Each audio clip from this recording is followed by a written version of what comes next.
Ikalawang Kabanata.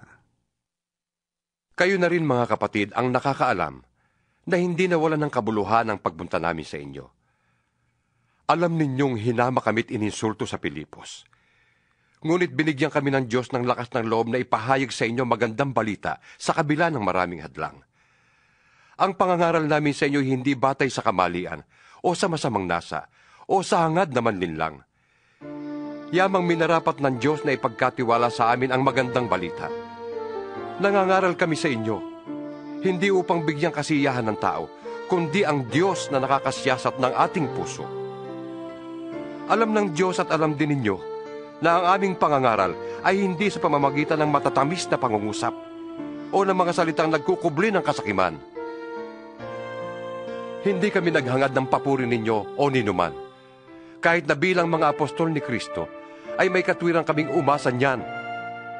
Ngunit naging magiliw kami sa inyo, tulad ng isang mapagkalingang ina sa kanyang mga anak.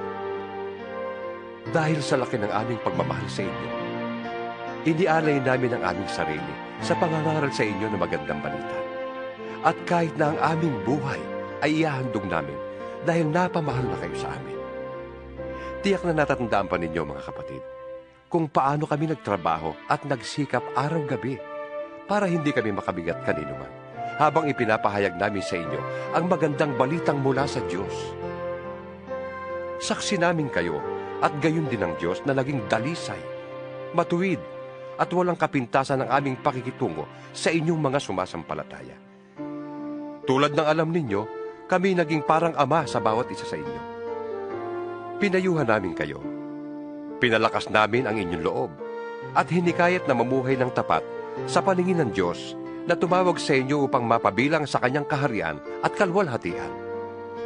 Kaya nga, palagi kami nagpapasalamat sa Diyos, sapagkat nang ipangaral namin sa inyo ang kanyang salita, tinanggap ninyo ito na hindi mula sa tao, kundi bilang tunay na salita ng Diyos. At ang bisa nito ay nakikita sa buhay ninyong mga sumasampalataya. Ang nangyayari sa inyo mga kapatid, ay tulad ng nangyari sa mga iglesia ng Diyos sa Judea. Sa mga nananalig kay Kristo Jesus, inuusig kayo ng inyong mga kababayan, tulad din ng mga taga-Judea na inusig ng kapwa nila Hudyo.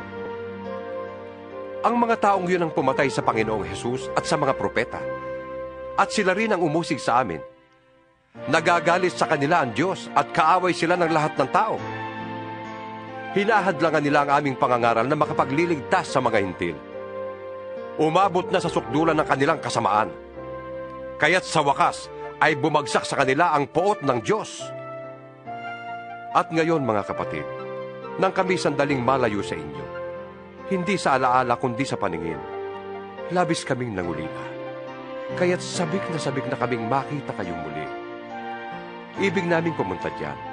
Makailang ulit kong binalak dumalaw diyan sa inyo, ngunit lagi kaming hinahadlangan ni Satanas. Hindi ba't kayo lamang ang aming pag-asa, kaligayahan, at ang koronang maipagmamalaki namin sa harap ng Panginoong Jesus pagparito niya? Oo, kayo ang aming karangalan at kaligayahan.